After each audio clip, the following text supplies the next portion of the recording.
Trains are a great means of transportation to go long distances. They can be faster and cheaper than cars, and mass transportation is better for the environment. You can sit back, read a book, get some work done, or even nap as the train gets you to your destination.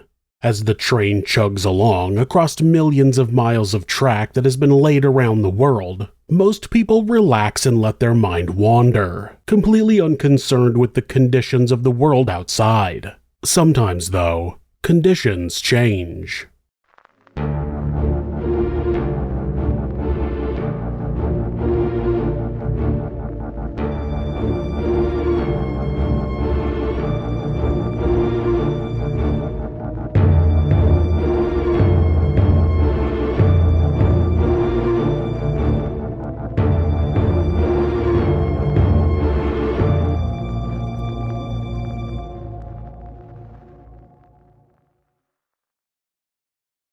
On September 22, 1993, at 2:33 a.m., Amtrak's Sunset Limited No. 2 left the station in Mobile, Alabama with 220 passengers heading to Miami, Florida. The train began its journey in Los Angeles, California, and had stops along the way in Palm Springs, Yuma, Tucson, Houston, and New Orleans, among others. While the train was stopped in Mobile, a maintenance crew made repairs to an air conditioning unit and a toilet, which caused a 30-minute delay in their scheduled departure from the station. That delay would change the fate of every soul on board that morning. Earlier that morning, Willie Odom was piloting a towboat named Mavilla that was pushing a group of 6 barges loaded with coal and steel on the Mobile River. Willie was piloting the boat, and there was also 2 deckhands and the captain aboard the vessel. The boat had a radar system, but not a compass or a chart of the waters. Since Willie was a fairly inexperienced pilot who hadn't been trained properly on how to use the radar system, he made a wrong turn and ended up on the big Bayou Canot, a waterway that was not meant for ships. With heavy fog, the rail bridge across the Canot didn't become visible until it was too late. The towboat crashed the barges into the center support of the bridge and knocked it out of alignment by 3 feet or 91 centimeters. Now, the rail line had sensors that would warn any approaching trains in the event that the rail had been broken. If the bridge collapsed or the rail was sabotaged, the train would be notified and they would be able to stop before getting into an accident.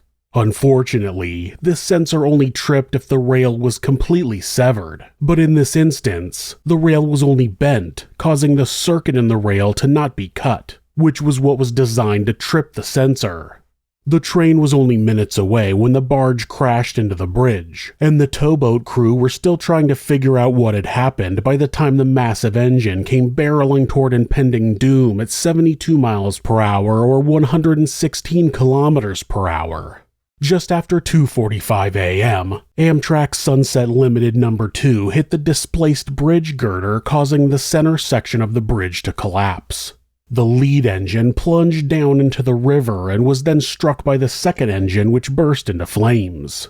The third engine had its fuel tanks ruptured, which caused diesel fuel to spill out into the river, further fueling the fire.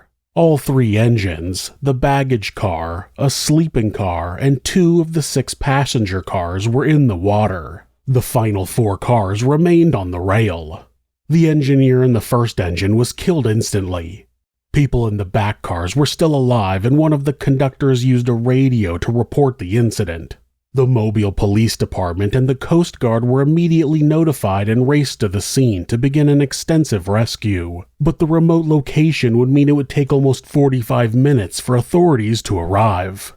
The captain of the Mavilla took over control of the vessel and used the same towboat that had caused the accident to rescue 17 people. The Coast Guard called for help from other boats in the area, and the captain of a vessel called the Scott Pride arrived and rescued another 20 people. One of the passengers of the Sunset Limited that morning was Andrea Chansey. She had been born with cerebral palsy and was adopted by Gary and Mary Jane Chansey when she was a baby. Her family had taken the train from Florida to visit family in Ocean Springs, Mississippi, and had just boarded the train to go back home not long before the crash. Andrea used a wheelchair, so her parents got her settled and waited during the delay before the train finally departed.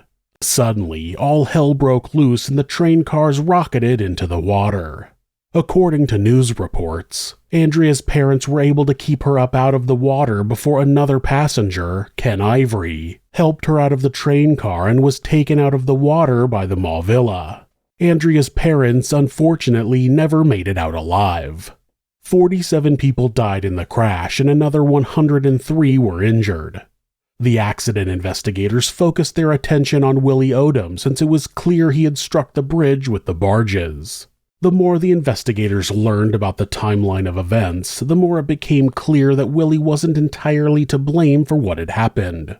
His radio calls after he hit the bridge made it clear that he believed that he was still on the Mobile River, and his lack of experience and training played a major part in the incident. It was legal at the time for boats to travel on the Mobile River without maps or a compass, a law that has since been changed.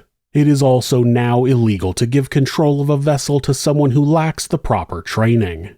Investigators also found the condition of the bridge to have caused it to be unsafe. The bridge had been constructed to be able to swivel out of the way for boats, but the mechanism that opened the bridge was never installed and the Canot was deemed off-limits to boats. Despite that, the swiveling section of the bridge was never disabled, meaning it could still easily be moved if hit with enough force. Also, the bridge didn't have any lights that could warn boats of its existence. The rebuilt bridge has lights, even though the Canot isn't meant for boats because, humans make mistakes. Amtrak was also criticized for not maintaining proper passenger records for each car, which made the rescue operation much more difficult. The bridge was rebuilt, but the Sunset Limited route was cut short and began only running from Los Angeles to New Orleans. In 2022, Amtrak announced that they would be extending the route to Mobile and perhaps even all the way to Florida, but no changes have been made as of today. When you want to travel, taking a train is still a safe and efficient means of getting to your destination. Just remember that nothing in life stays the same forever, and someone else's mistake might just be your end. Thanks for letting us tell you this sinister story. If you enjoyed it, subscribe on whatever platform you're on, and hit like, rate it, or leave a comment. Join us next week when we'll take you somewhere sinister.